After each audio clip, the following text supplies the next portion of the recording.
तेरा रे जगत से न्यारा बड़े दया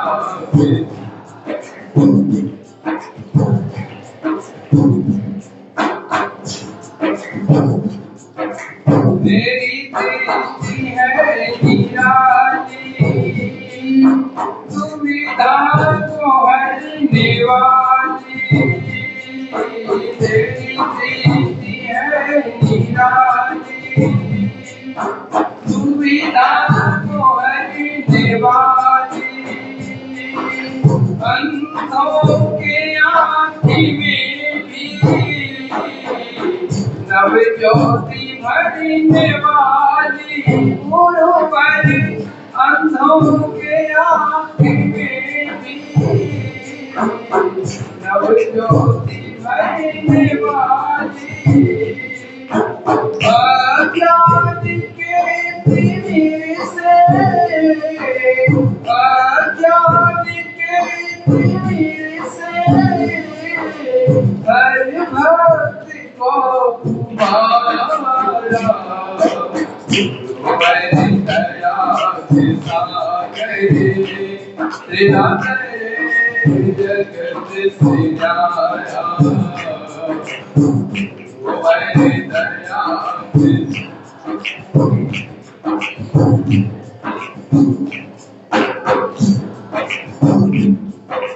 तेरा है ज्ञान चोखा विज्ञान है अनोखा तेरा है ज्ञान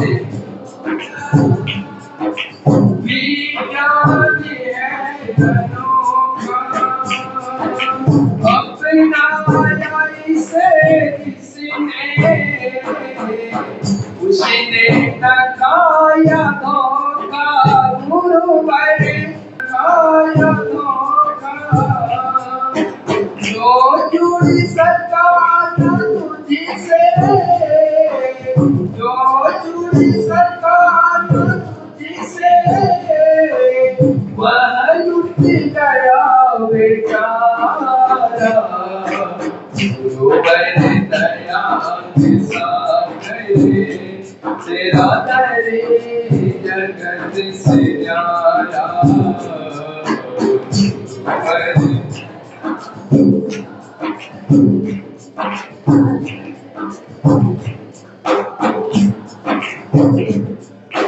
तेरे दर पे सब बराबरी कोई बड़ा न छोटा तेरे दर पे सब बराबरी कोई बड़ा न जो था बनाया सबको आया भले ही खोटा जो था बनाया सबको आया भले ही खोटा जो भी शरण में पहुँचा जो भी शरण में सबको मिला सहारा गुरुवर दया के सागरे तेरा रे जगत से न्यारा गुरुवर दया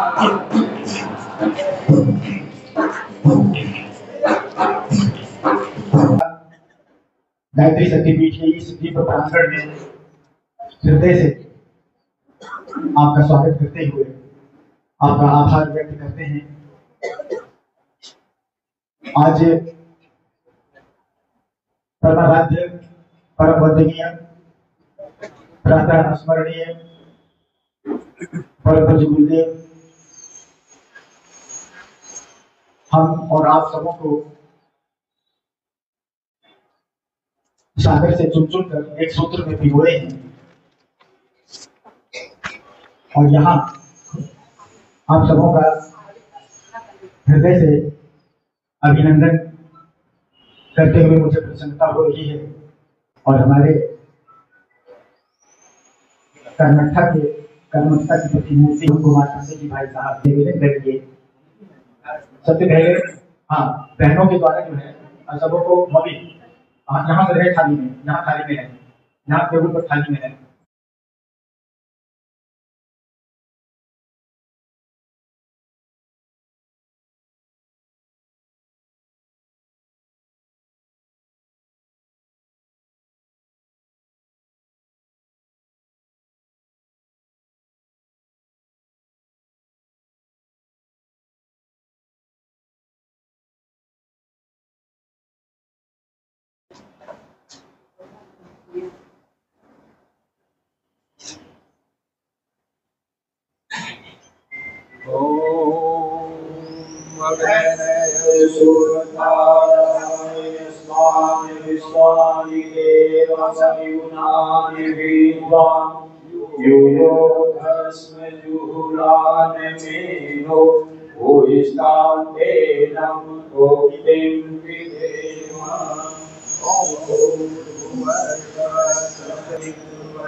तत्सवितुर्वरेण्यं भर्गो देवस्य धीमहि धियो यो नः प्रचोदयात्।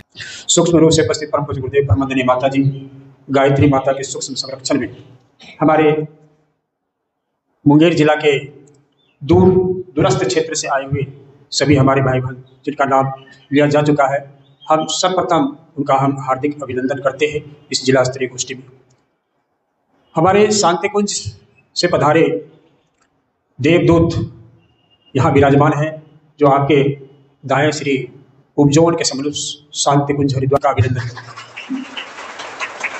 उनके ठीक बाएं बैठे श्री उमा शंकर जी, रामा शंकर सिंह जी भाई साहब, जो शांति कुंज हरिद्वार से चलकर आप हम सबों को दिशा निर्देश के लिए यहाँ उपस्थित हैं। जोरदार ताली में उनका तो स्वागत करें। ताली कम पड़ रही है, लगता है हमारा उत्साह कम पड़ रहा है। हम पीछे नहीं रहे, हम सबसे अव्वल रहे।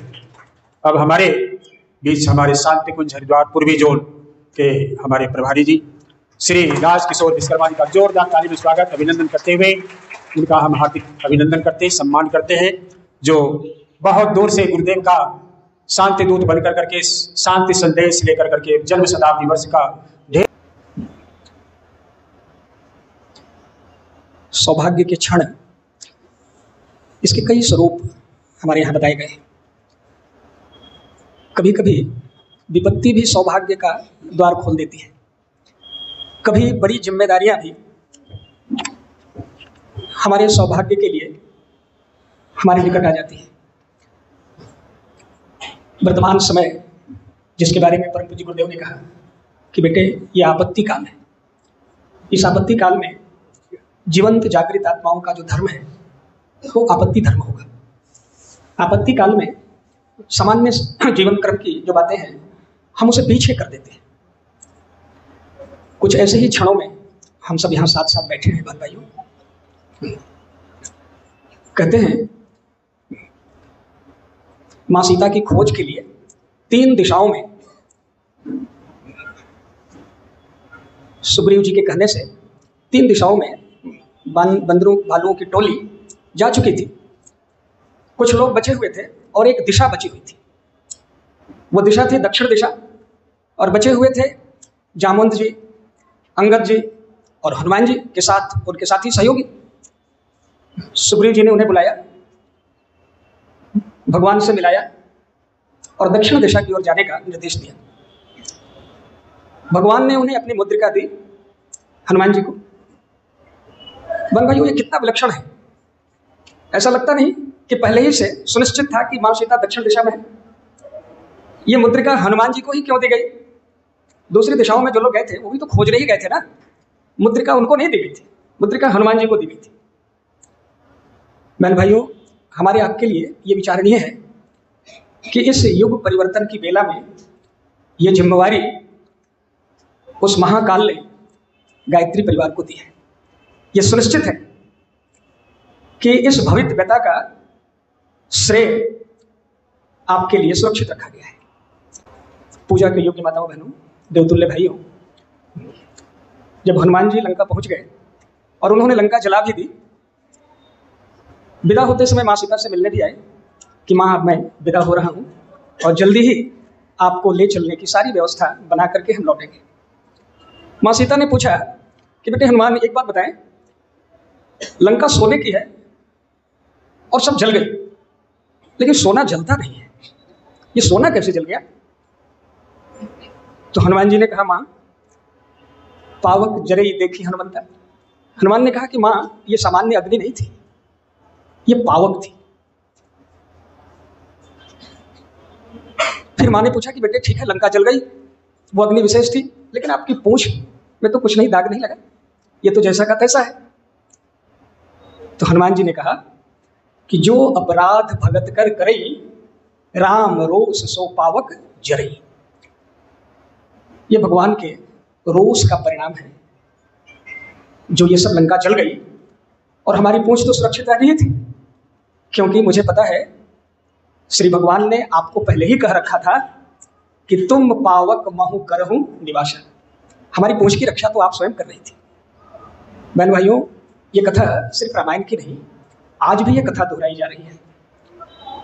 मुद्रिका आपको मिली, हम सबको मिली। ये भले ही दिखने वाले दुर्दांत वातावरण, दुर्धर्ष परिस्थितियां, अनाचार, दुराचार, व्यभिचार, भ्रष्टाचार के ऐसे सुरक्षित किले अगले दिनों नष्ट हो जाएंगे, ये सुनिश्चित है। राम रोष ते पावक जरई, ये सब भस्म होने वाले हैं। लेकिन कहते हैं ना, भगवान श्री कृष्ण ने भी तो कहा था कि ये सब मरे हुए पड़े हैं, मृतकों से पटी हुई वो है, पहचान कहाँ इसमें तो है। सब कुछ पहले से, वो एक महापुरुषों के द्वारा कहा जाता है कि जो कुछ भी इस धरती पर प्रत्यक्ष रूप में घटित हो रहा होता है, सूक्ष्म जगत में उसकी सारी तैयारियां पहले हो चुकी होती है।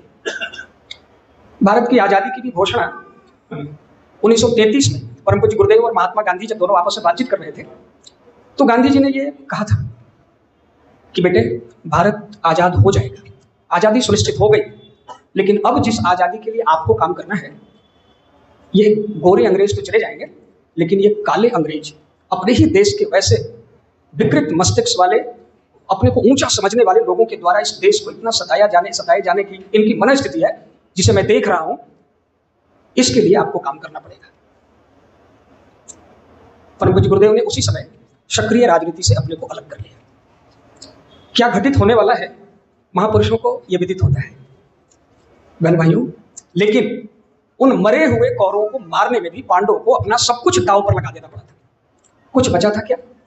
गर्भ में पल रहा उनका वंश परीक्षित, उसकी भी रक्षा यदि स्वयं गर्भ में उपस्थित होकर भगवान नहीं कर सकते, तो वंश बीज भी नष्ट हो जाता। इन दिनों कुछ ऐसे ही दौर से हम सब गुजर रहे हैं, लेकिन हम सबका एक अटल विश्वास कि हम धर्म की स्थापना के लिए लड़ने वाले सृजन सैनिक हैं, और यतो धर्म ततो कृष्ण। जहां धर्म है वहां ईश्वर होता है। जीवन मिला है, ये हमारा भाग्य है। मानव जीवन मिला है, ये हमारा भाग्य है। गुरु से जुड़ गए, ये हमारा सौभाग्य है। गुरु से जुड़ गए, मेरा सौभाग्य है। गुरु के काम में लगे, ये हमारा अहोभाग्य है। गुरु से जुड़ गए, सौभाग्य है। गुरु के काम में लग गए, अहोभाग्य है। राह में अटक गए, भटक गए, तो हमारा दुर्भाग्य है। ताली बोलिए वेद माता गायत्री की, देव माता गायत्री की, विश्व माता गायत्री की, भारतीय संस्कृति की, भारत माता की, परम पूज्य गुरुदेव की, वंदनीय माता जी की, शांति कुंज हरिद्वार की, योग निर्माण योजना मथुरा की, महाकाल के महाअभियान में संलग्न परम पूज्य गुरुदेव के चहेते, विश्वसनीय, भरोसेमंद, प्रामाणिक शक्ति स्वरूपा माताओं, बहनों, देव स्वरूप अमृतुल भाई, परम पिता परमात्मा की जब असीम अनुकंपा होती है, तो अनुदान वरदान के रूप में ऐसा सुयोग, ऐसा शुभ अवसर हम सबों के जीवन में आया करता है कैसे सौभाग्यशाली हम हैं मित्रों, आइए हम सुनते हैं। और इन महत्वपूर्ण क्षणों में हमें क्या करना है, कौन सी भूमिका निभानी है। हमारे ऋषि पिता ने ऋषि पुत्रों के नाम कौन सा संदेशा भेजा है, वही संदेशा लेकर हम ऋषि पुत्र भाइयों की टोली हम आपके बीच आए। वह संदेशा है जीवन को धन्य बनाने वाला, जीवन को धन्य बनाने वाला संदेशा है। आइए हम सुनते हैं। उससे पहले एक बार वेद माता, देवी माता, विश्व माता, माँ गायत्री का ध्यान करते हुए गायत्री महामंत्र साथ साथ बोलने की कृपा करते हैं, भावना करेंगे। परम पूज्य गुरुदेव वंदनीय माता जी सूक्ष्म रूप से हम सबों के बीच में विराजमान हैं। आइए उनके चरणों में श्रद्धा सुमन के रूप में गायत्री महामंत्र हमारे साथ साथ। ओम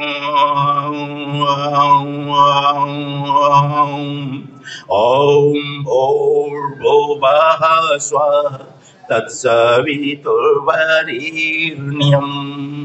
भर्गो देवस्य धीमहि धियो यो नः प्रचोदयात्। देवियों भाइयों, सन ईस्वी 1978 के थे, जुलाई का महीना था। परम पूज्य गुरुदेव अपने शांति कुंज के वरिष्ठ परिजन के साथ चहलकदमी कर रहे थे और मेरा भी सौभाग्य कुछ ऐसा था, मैं भी कुछ दूरी पर पीछे पीछे चल रहा था। परम पूज्य गुरुदेव की बातों को सुनने का अवसर मिला।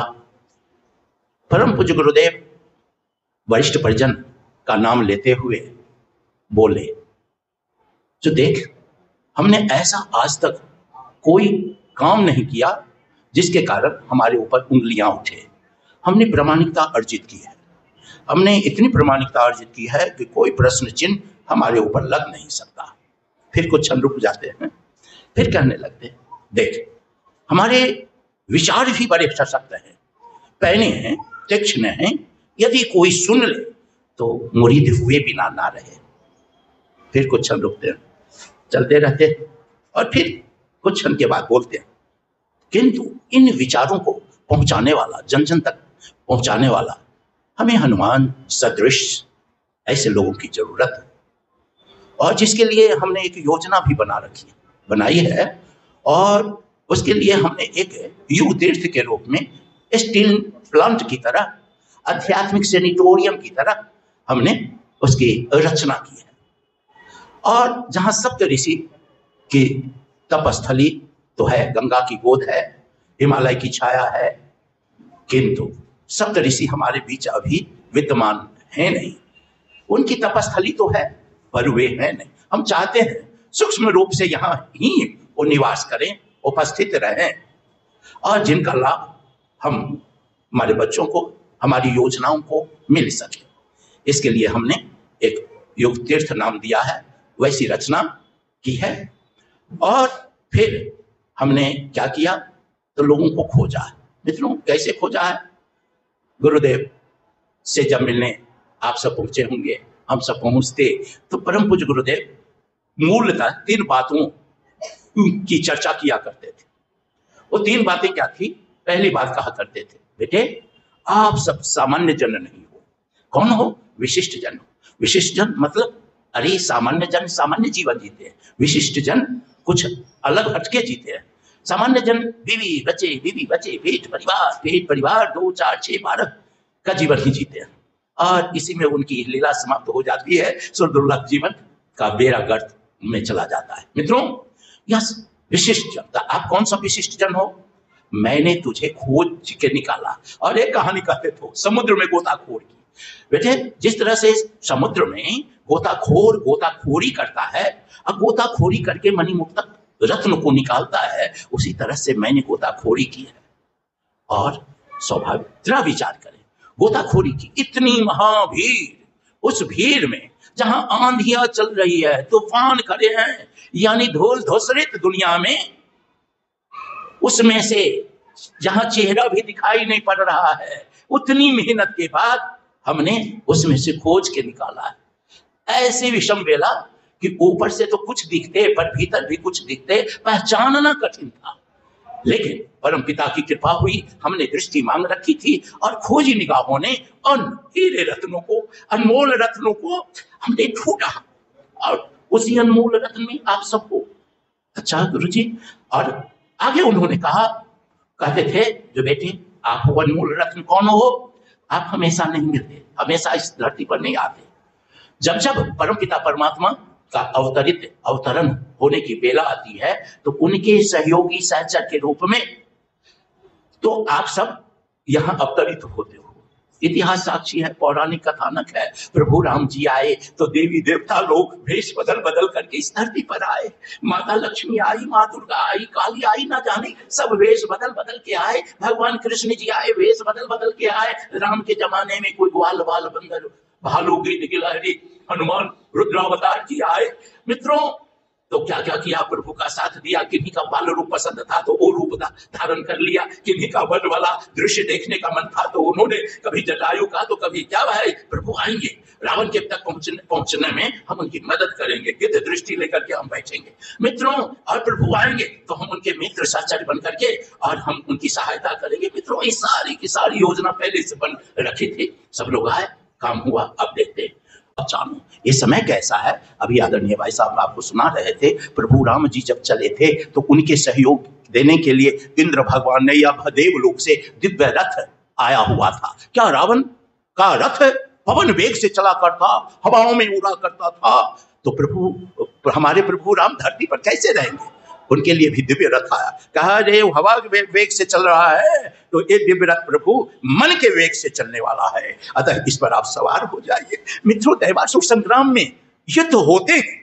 इस युग में भी युद्ध होने हैं, युद्ध चल रहा है। और हम सबों को परम पूज्य गुरुदेव ने क्या बातें कही, कौन सी बातें, भक्त शिष्य तक ही सीमित नहीं रहे। हम सबों को गुरुदेव ने युग सेनानी कहा, सृजन सैनिक कहा, और जितनी भी शक्ति पीठे हैं ये क्या कहे, सैनिक छावनी कहा गया। धर्म तंत्र का प्रहरी तैयार किया परम पूज्य गुरुदेव ने कि हम सब सृजन सैनिक भी है। ठीक है, हम पुजारी ही नहीं, सृजन सैनिक भी। उन्होंने क्या किया और क्या समय। तो आज का वो दिव्य रथ कैसा है मित्रों, रथ में अश्व जुते होते हैं। अश्व मतलब शौर्य, पराक्रम, शक्ति, और वो 7 अश्व सप्त ऋषि की तप शक्तियां 7 अश्व के रूप में उस रथ में जुटे। और साथ ही देवात्मा हिमालय में हजारों वर्षों से रह रहे सूक्ष्म शरीरधारी ऋषि तपस्वियों के तप जो जमा कर रखे थे, इसी के लिए उन्होंने वहां से उड़ेल रखा। इसको पोषण देने के लिए, वातावरण को दिव्य बनाने के लिए दूध साउफान के रूप में हवाई मार्ग से उछलता चला आ रहा है। मित्रों, वातावरण को दिव्य बनाने के लिए। और उस अश्व पर सवार कौन होंगे। महाभारत में 1 अर्जुन हुए थे, लेकिन वो 16 कला के अवतार, ये 24 कला के अवतार, ये सारे के सारे आप कौन है, सब अर्जुन है। अर्जुन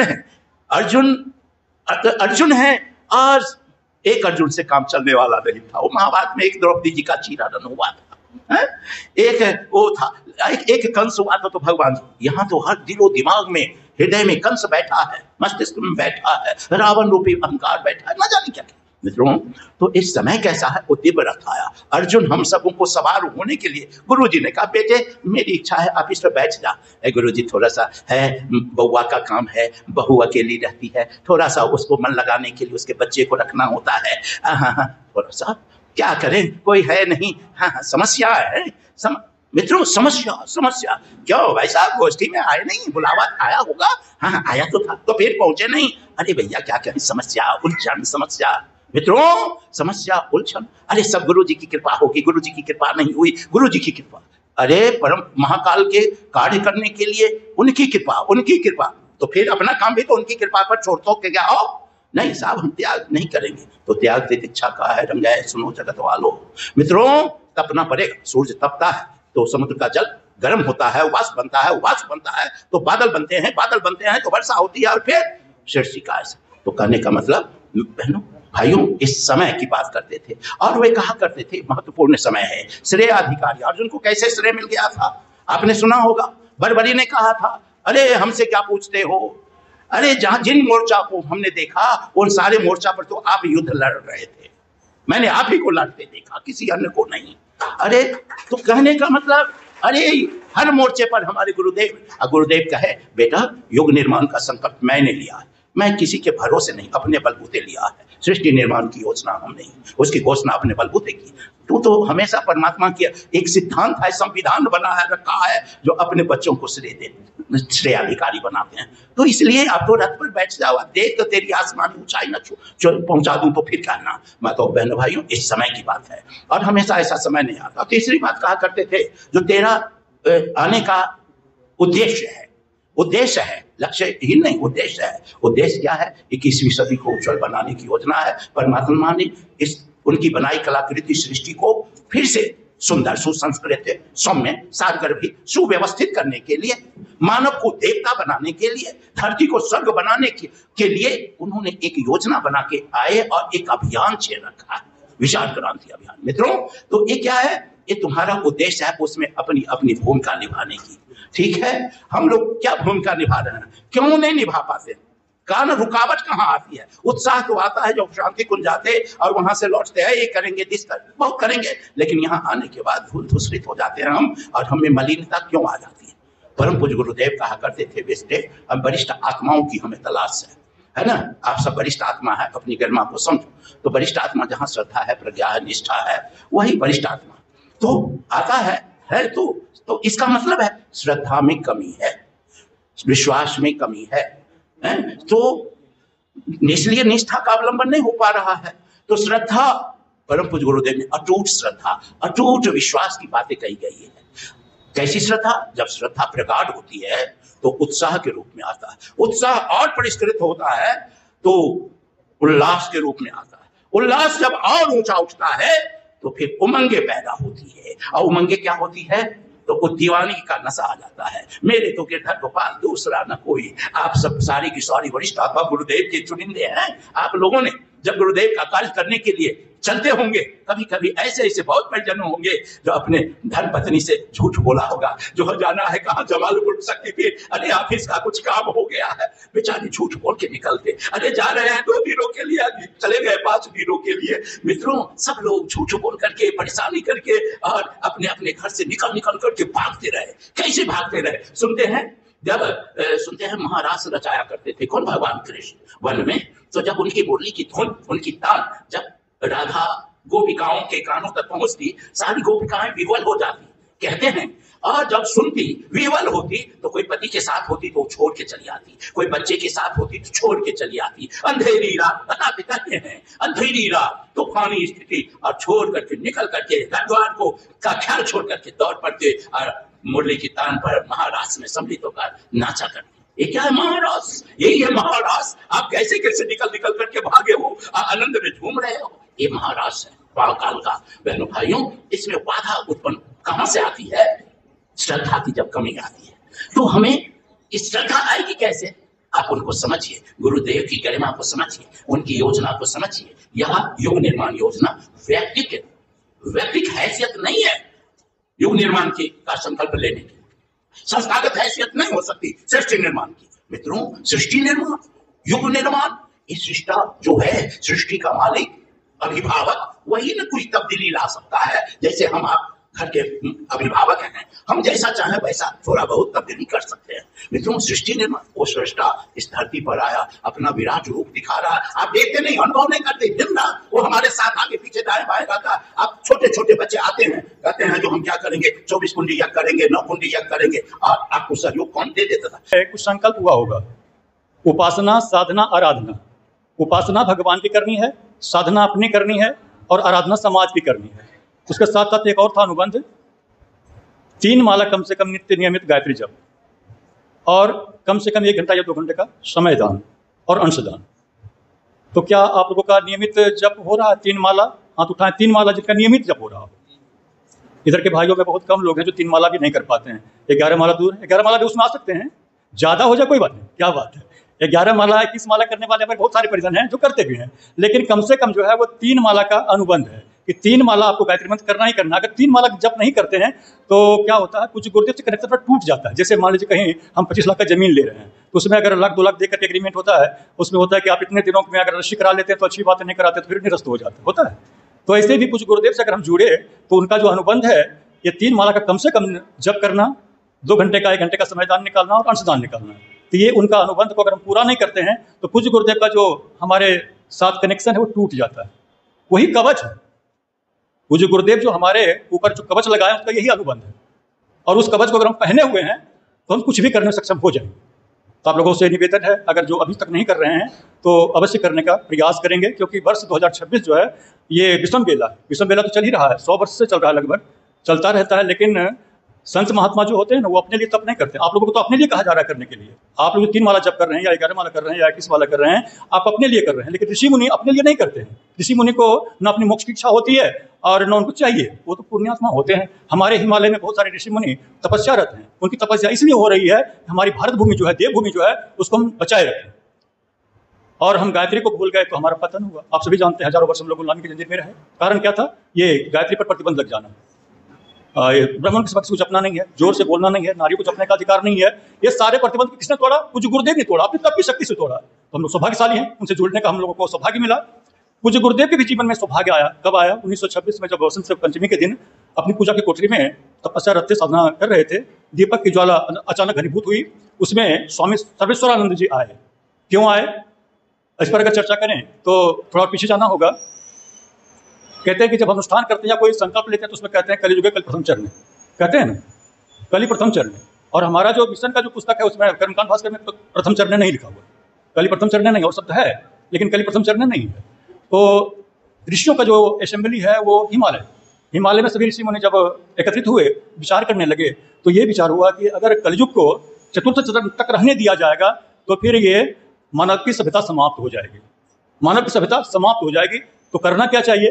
तो करने के लिए उन्होंने योजना बनाई कि इस कलयुग में, जब कलयुग के प्रथम चरण में ही 4थे चरण का काम हो रहा है। आज उस समय तो त्रेता युग में अगर सीता माता गई थी, लंका तो सुरक्षित थी, लेकिन आज हमारी भाई बहनों और बेटियों को या फिर जब कहीं निकलती हैं तो बड़ा ये लगता है कि पता नहीं क्या हो जाए।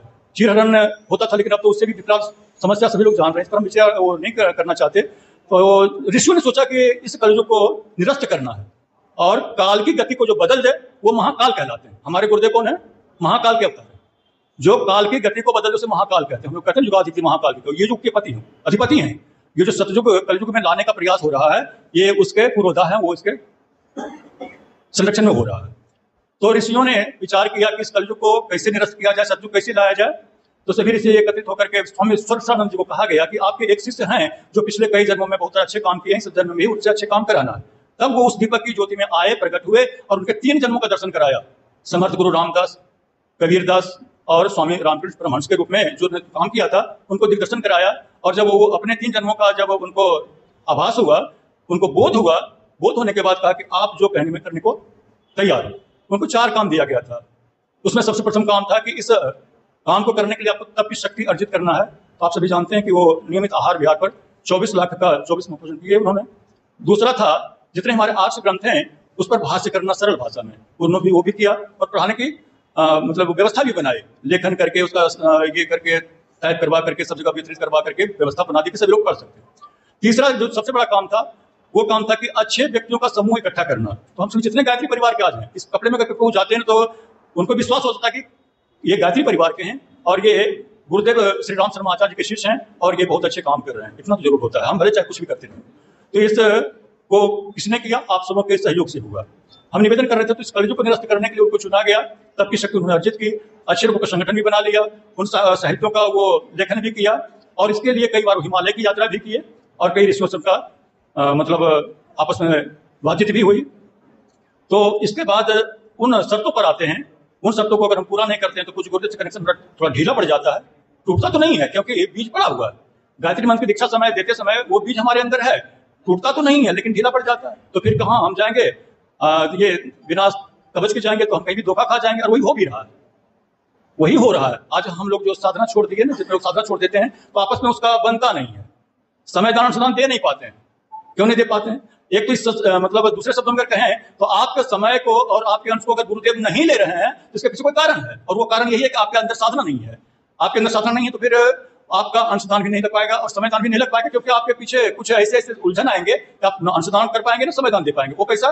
कहीं और चला जाएगा, वो मुकदमा में चला जाए या फिर डॉक्टर के पास चला जाए, ऐसा होता है। इसलिए आप सबसे निवेदन है कि 2 घंटे का समय अगर आप लोग देते हैं या 1 घंटे का, जितना भी आपके उस समय अनुबंध में ये किए हैं, प्रतिज्ञा ली है, तो उसको पूरा करें। जरूर करेंगे तो फिर हमारा जो पूरे विश्व को गायत्री में बनाने की योजना जो है वो अधूरा नहीं रहता। आज हम लोग कितने पहुंच पाए हैं?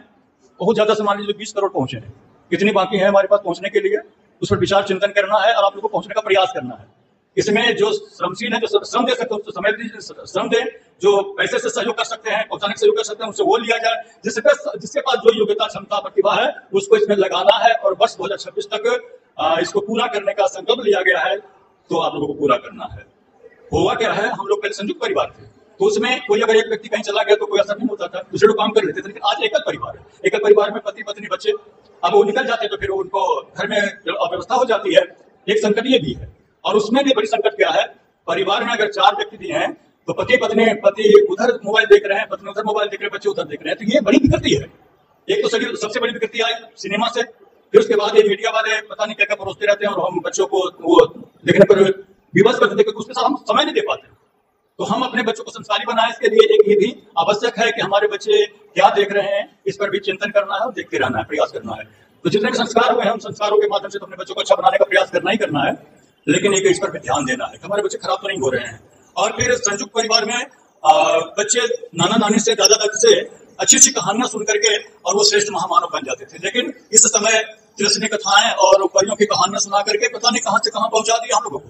ये काम हम लोग का नहीं था। हम लोग का जो विद्या का क्षेत्र था वो अर्नपुर में होता था। उसमें चाहे वो राजा का लड़का हो और गरीब का हो, सभी साथ पढ़ते थे, तो उसमें वो बहुत समर्थ होकर निकलते थे। लेकिन आज वो स्थिति नहीं रही। तो हम निवेदन करेंगे कि आपको बाल संस्कारशाला के माध्यम से ये आवरण संस्कार पीढ़ी के माध्यम से उन बच्चों को गढ़ना है जो हमारे बच्चे आगे अच्छे काम कर सकें, हमारी अच्छी अगली पीढ़ी अच्छी हो, ये करना। और कवच अपना जरूर पहन लेंगे, 3 माला प्रतिदिन कम से कम जप, और 2 घंटे या 1 घंटे का समय दें। अगर रोज नहीं दे पाते सप्ताह में 1 दिन दीजिए, महीने में 2 दिन दीजिए, जैसे भी हो देना है। और अंश दान में उस समय था 10 पैसा, और 10 पैसे के बाद 50 पैसा हुआ, इस तरह से 1 रुपया हुआ। लेकिन उसके बाद फिर निर्धारण किया गया कि इसमें अमीर गरीब से भी हमारे परिजन हैं, तो 1 कप चाय जितना का पीते उसका आधा दे दें। कोई ऐसे भी व्यक्ति हैं जो 5 रुपए की चाय पीते हैं, कोई 50 का भी पीते हैं, कोई 500 का भी पीते हैं, तो आधे कप चाय आप अंशदान में निकालें कम से कम। अगर गुरुदेव आप यहाँ आ रहे हैं तो आधे कप चाय तो पिला ही सकते हैं। तो इसमें कोई कोताही नहीं करना। ये आपका कवच है, ऐसी नहीं कि हमारा मिशन या हमारे हम आप नहीं देंगे तो हमारा मिशन नहीं चलेगा, ऐसी बात नहीं है। वो आपके लगता है तो आपका अगर हम यज्ञ कर रहे हैं, यज्ञ में हम लोग घूमते हैं, सबसे ज्यादा तो कहते हैं भवानी शंकरों बंदे श्रद्धा विश्वास। श्रद्धा और विश्वास से आप जुड़े हैं तो उनके कामों को करने के लिए संकल्पित रहें। दूसरी बात, आप लोगों के यहाँ सत्संग चल रहा होगा, साप्ताहिक सत्संग बहनों का, कितने हाथ उठाइएगा?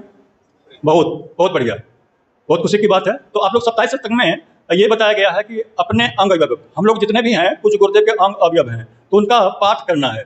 इस समय हम करके सुनाते हैं और आप लोगों को सभी जितने भी महिला मंडल या प्रज्ञा मंडल हैं उसको अवश्य पढ़ना चाहिए। तो उसमें कहा गया कि रोज प्रतिदिन पढ़ना चाहिए, तब उससे अपना आभास होता है कि हमें गुरुदेव ने क्या योजना दी है और क्या हमको चाहते हैं, हमसे क्या अपेक्षा करते हैं, तो उसको आप लोग समझ पाएंगे और उसे आचरण में उतारने का प्रयास करेंगे। आइए हम लोग सभी श्रवण करते हैं अपने अंग अवयवों से। परम पूज्य गुरुदेव द्वारा सूक्ष्मीकरण के बाद दिए गए महत्वपूर्ण निर्देश जो हर लोक सेवी कार्यकर्ता श्रमदानी समर्पित शिष्य पर लागू होते हैं, जिसमें उन्होंने यह अनुरोध किया है कि कार्यकर्ता अपना चिंतन और जीवन शैली कैसी रखें। कहते हैं कि हमारे यह मनोभाव जो है, हमारे मतलब मन में जो उभर रहा है, यह मनोभाव हमारी 3 उंगलियां मिलकर लिख रही हैं, पर किसी को यह नहीं समझना चाहिए कि जो योजना बन रही है और कार्यान्वित हो रही है उससे प्रस्तुत कलम कागज या उंगलियां ही पूरी करेगी। करने की जिम्मेदारी आप लोगों की, हमारे निष्ठिक कार्यकर्ताओं की है। इस विशाल का योजना में प्रेरणा ऊपर वाले ने दी है। कोई दिव्य सत्ता बता और लिखा रही है। मस्तिष्क और हृदय का हर कण जर्रा जर्रा उसे लिख रहा है, लिख ही नहीं रहा है वरन से पूरा कराने का ताना बाना भी बुन रहा है। योजना की पूर्ति में न जाने कितनों का कितने प्रकार का मनोयोग, श्रम, समय, साधना का कितना भाग होगा। मात्र लिखने वाली उंगलियां रहे या न रहे, कागज कलम चुक जाए तो भी कार्य रुकेगा नहीं, क्योंकि रक्त का प्रत्येक कण और मस्तिष्क का प्रत्येक अणु उसके पीछे काम कर रहा है। इतना ही नहीं, वह दैवी सत्ता भी सत्य की है जो आंखों से न तो देखी जा सकती है और न दिखाई जा सकती है। योजना बड़ी है, उतनी ही बड़ी जितना कि बड़ा उसका नाम है युग परिवर्तन। युग परिवर्तन करने का और कभी संकल्प न लिया गया और न बीच में कभी हुआ। तो युग निर्माण संकल्प के इसके पैराग्राफ को सभी को ध्यान से प्रतिदिन पढ़ेंगे। और इसमें कहते हैं कि इस योजना को पूरा होना ही है। श्रेय कोई भी ले ले, श्रेय किन्हीं और को मिल जाए, लेकिन ये योजना पूरी होगी। आगे कहते हैं कि प्रस्तुत योजना को कई बार पढ़ें, इस दृष्टि से उसमें सबसे बड़ा योगदान उन्हीं का होगा जो इन दिनों हमारे कलेवर के अंग अवयव बनकर रह रहे हैं। आप सभी उनके कलेवर में हैं, आप सभी को वो अपना शरीर मान रहे हैं। तो आप इसमें जो उनको उनके शरीर के रूप में आप हैं, तो आप उनके अनुसार चलने का प्रयास करें। कार्य कैसे पूरा होगा, इतने साधन कहाँ से आएंगे, इसकी चिंता आप ना करें। जिसने करने के लिए कहा है वही उसके साधन भी जुटाएगा। आप तो सिर्फ एक बात सोचें कि अधिकार के श्रम व समर्पण करने में एक दूसरे में कौन अग्रणी रहा। साधन, योग्यता, शिक्षा आदि की दृष्टि से हनुमान उस समुदाय में अकिंचन थे। उनका भूतकाल भगोड़े सुग्रीव की नौकरी करने में बीता था, पर जब महती शक्ति के साथ सच्चे मन और पूर्ण समर्पण के साथ लग गए तो लंका दहन, समुद्र छलांगने का, पर्वत उखाड़ने का, राम लक्ष्मण पर कंधे बिठाए फिरने का श्रेय उन्हें ही मिला। आप लोगों में से प्रत्येक से एक ही आचार अपेक्षा है कि कोई भी परिजन हनुमान से कम स्तर का ना हो, अपने कर्तृत्व में कोई भी अभिन्न सहचर पीछे ना रहे। काम क्या करना पड़ेगा, निर्देश और परामर्श आप लोगों को समय समय पर मिलता रहेगा। काम बदलते भी रहेंगे और बनते बिगड़ते भी रहेंगे। आप लोग को सिर्फ एक बात स्मरण रखें कि जिस समर्पण भाव को लेकर घर से चले थे, पहले लेकर आए थे, हमसे जुड़े थे, उसमें दिनों दिन बढ़ोतरी होती रहे, कहीं राय रत्ती भी कमी ना पड़ने पाए। कार्य की विशालता को समझें, लक्ष्य तक निशाना न पहुंचे तो भी वो उस स्थान तक अवश्य पहुंचेगा जिसे अद्भुत, अनुपम, असाधारण और ऐतिहासिक कहा जा सके। इसके लिए बड़े साधन चाहिए तो ठीक है, उसका भार भी सत्ता पर छोड़ें। आप तो इतना ही करें कि आपके गुण कर्म स्वभाव में कहीं भी कोई त्रुटि न रहे। विश्राम की बात न सोचें, हरनी से एक ही बात मन में रहे, हम इस प्रस्तुत करके बेला में कितना आगे रह सकते हैं, कितना भार उठा सकते हैं। स्वयं को अधिकाधिक विनम्र, दूसरों को बड़ा माने, स्वयं सेवक बनने में गौरव अनुभव करें, इसी में आपका बड़प्पन है। अपनी थकान और श्रद्धा की बातों सोचें, जो कर गुजरे उसका अहंकार न करें, पर इतना ही सोचें कि हमारा चिंतन, मनोयोग, श्रम कितनी अधिक ऊंची भूमिका निभा सका, कितनी बड़ी छलांग लगा सका, यही आपकी अग्नि परीक्षा है। अपने साथियों की श्रद्धा व क्षमता घटने न दें। स्मरण रखें कि मिशन का काम अगले दिनों बहुत बढ़ेगा, बढ़ भी रहा है। जब गुरुदेव स्वशरीर थे तो उस समय हमारी ये गायत्री परिवार की आबादी बहुत कम थी, और उनके जाने के बाद माता जी जब तक रहे तब तक उसमें कई गुना हो गया और अभी रोज बढ़ता ही जा रहा है। तो ये कहते हैं कि कहने का सारांश इतना ही है कि अपनी अंतरात्मा से पूछें कि जो हम कर सकते थे उसमें कहीं राय रहती, त्रुटि तो नहीं रही। आलस्य और प्रमाद को कहीं चुपके से आपके क्रियाकलापों में घुस पड़ने का अवसर तो नहीं मिल गया, अनुशासन में व्यतिरेक तो नहीं हुआ, अपने कृत्यों को दूसरे से बड़ा समझने के अहंता कहीं छद्म रूप में सवारता नहीं हो गई। आज यही होता है, हम तो कर रहे हैं, वो नहीं कर रहा है, हम बड़े हैं और वो नहीं कर रहा है। तो ऐसा नहीं है, किन्हीं में क्षमता ज्यादा है, किन्हीं में कम है, करने की कैपेसिटी कम बेसी होती है। तो हम एक परिवार में हैं और परिवार में मिलजुल कर काम करना का वो ये करना चाहिए। आलस प्रमाद को चुपके से अपने कृत्यों को दूसरे से समझने के हमता कहीं छद्म रूप में आपसे बात नहीं हुई। और अंत में उनका स्पष्ट आश्वासन है कि विराट योजना पूरी होकर रहेगी। देखना इतना भर है, इस अग्नि परीक्षा के बेला में आपका शरीर, मन और व्यवहार कहीं गड़बड़ाया तो नहीं। ऊंचे काम सदा ऊंचे व्यक्ति तो करते हैं, कोई लंबाई से ऊंचा नहीं होता। श्रम, मनोयोग, त्याग और निरहंकारता ही किसी को ऊंचा बनाती है। अगला कार्यक्रम ऊंचा है, आपकी ऊंचाई उसे कम न पड़ने पाए, यह एक ही आशा, अपेक्षा और विश्वास आप लोगों पर रखकर कदम बढ़ रहा है। आप में से कोई इस सम्मेलन में पिछड़ने न पाए, जिसके लिए बाद में पश्चाताप करना पड़े। कुछ गुरुदेव कहते हैं कि हमने जो आप लोगों को ढूंढ ढूंढ के निकाला है, अगर आप लोग श्रेय लेने से पीछे हो जाएंगे तो कुछ गुरुदेव को भी गलानी होगी और हम लोगों को तो होगा ही होगा। इसलिए निवेदन है कि वर्ष 2026 तक इस बीच में बहुत सारे योजनाएं आ रही हैं, उनको कार्यान्वित करने के लिए, अपने क्षेत्रों में घर घर पहुंचाने के लिए जो योजना है, उसमें एक योजना तो ये भी है कि जो ज्योति कलश आ रहा था, ज्योति कलश, तो ज्योति और कलश दोनों दो शब्द है, लेकिन कुछ गुरुदेव एक तो अखंड ज्योति जलाए, दूसरे ज्ञान की ज्योति भी जलाए। तो उसको ज्ञान की ज्योति रूपी जो अमृत उसमें कलश में है भर करके उसको सबको पिलाना है, और जो भी पी लेंगे वो देवता बन जाएंगे, महामानव बन जाएंगे। तो उसके साथ साथ ये जरूर प्रयास करना है। हालांकि इसमें कुछ व्यवधान आया। व्यवधान ये हुआ कि हमारे पास जो रिपोर्ट गई उसके अनुसार हमने उनको कर दिया, लेकिन अगर दिसंबर में प्रारंभ हुआ था तो इधर सहरसा और भागलपुर और बांका इधर से पहले यदि हो जाता तो फिर बाढ़ की समस्या से हम लोग बच जाते। तो खैर अब गलती हो गई है, तो बाढ़ में या बरसात के दिनों में वो रथ जहाँ ही रहेगा वहाँ बंद रहेगा। आप लोग के समय जैसे आएगा वैसे आप लोग सबसे कर लेंगे।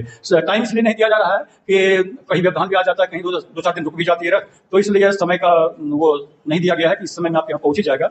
लेकिन संभवतः देखिए 15 दिन का हर जिले में दिया गया है, और अभी गया में चल रहा है। गया के बाद अरवल, जहानाबाद, नालंदा, नवादा, शेखपुरा, लखीसराय के बाद बांका, भागलपुर के बाद यहाँ आना है। तो टाइम लगेगा, लेकिन बरसात के लिए चिंता नहीं करना है, बरसात के बाद भी चलेगा और उसके लिए आप लोग बताएंगे। संभवतः बरसात के बाद ही हो सकता है।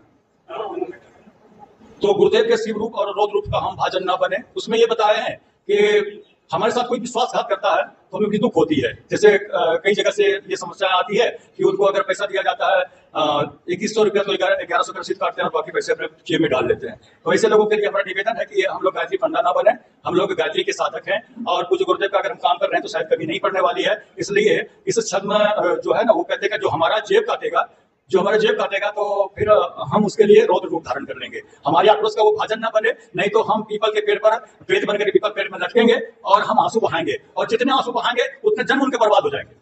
हमारे आंसू जितने बहेंगे उतने जन्म उनके बर्बाद हो जाएंगे। इसलिए हम अपना जन्म सुधारने के लिए ना गुरुदेव से जुड़े हैं, तो हमारा जन्म सुधरे, हम 100 जन्म सुधारने के लिए जुड़े हैं आगे पीछे का। तो हम इसलिए सही से निवेदन करेंगे कि इस तरह से अगर कोई करते हैं, हाँ अगर आप कहीं कार्यक्रम कराने जाते हैं या कहीं मिशन के काम से जा रहे हैं, तो आपका जो किराया लगा उसका वाउचर दीजिए, आप नाश्ता की उसका वाउचर दीजिए, और फिर जो बचता है उसको मतलब जमा कीजिए, रसीद शक्तिपीठ का दीजिए। आसपास में जो भी शक्तिपीठ हैं सभी के लिए निर्देश है कि आप लोग अपने अपने शक्तिपीठों में, ऐसे तो जिला में एक ही होना चाहिए, अगर यहाँ कितने आपको पता नहीं है तो। हाँ, दूसरी बात ये था कि जितने भी हमारे यहाँ शक्तिपीठ, प्रज्ञापीठ या प्रज्ञा संस्थान है, उन सभी का मतलब वो सरकारी जमीन में है या फिर रजिस्ट्री है, और किस तरह का जमीन है, और वहाँ पर कौन कौन से परिजन देख रहे हैं, ट्रस्टियों के नाम, उनके फोन नंबर, वहाँ की कार्यकारिणी समिति का नाम, पता, फोन नंबर मांगा गया है, जो शायद तैयार कर लिए हैं। कल जो आज का युद्ध कहाँ है? कहते हैं ना हम लोग युद्ध लड़ने तैयार हैं, कवच भी पहन लिया, तो युद्ध कहाँ करना है? महाभारत का युद्ध हुआ था कुरुक्षेत्र में, और राम रावण का युद्ध हुआ था लंका में। इस समय का युद्ध का मैदान कहाँ है? प्रत्येक व्यक्ति के मन मस्तिष्क में वो विचार और सदविचार भी भरा हुआ है, तो उसको उससे युद्ध के लिए कुछ गुरुदेव के जो विचार हैं उस सेना को तैयार रखना है। जब हमारे अंदर कभी दुर्बुद्धि आती है तो उससे निरस्त करना है। यही देवासुर संग्राम है जो निरंतर चलता रहता है। जब देवता हावी होते हैं, जब असुर हावी होते हैं तो फिर वो हमसे कुछ और गलत काम करवाते हैं, और जब देवत्व तो जागरण होता है तो फिर हम अच्छे काम करते हैं। तो कुछ गुरुदेव का जो संकल्प है, मानव के देवत्व को जगाना है, धरती को स्वर्ग बनाना है, तो आप सभी इस जुगत में आप विजयी हों, यही हमारी शुभकामना है। क्योंकि कुछ गुरुदेव का ये संकल्प है कि हम सभी को देवता बनाएंगे। आप उनके विचारों को पढ़ें, दूसरों को भी पढ़ाएं। अखंड ज्योति पत्रिका, निर्माण पत्रिका और प्रज्ञा अभियान, ये सबको खुद पढ़ें, दूसरों को पढ़ाएं और सदस्यों को पढ़ाने का प्रयास करते हैं। वो अपने अंग अवयवों से और सत्संकल्प का पाठ करना है। सत्संकल्प जो है हमारा, वो इस नए युग जो आ रहा है उस युग का वो संविधान होगा।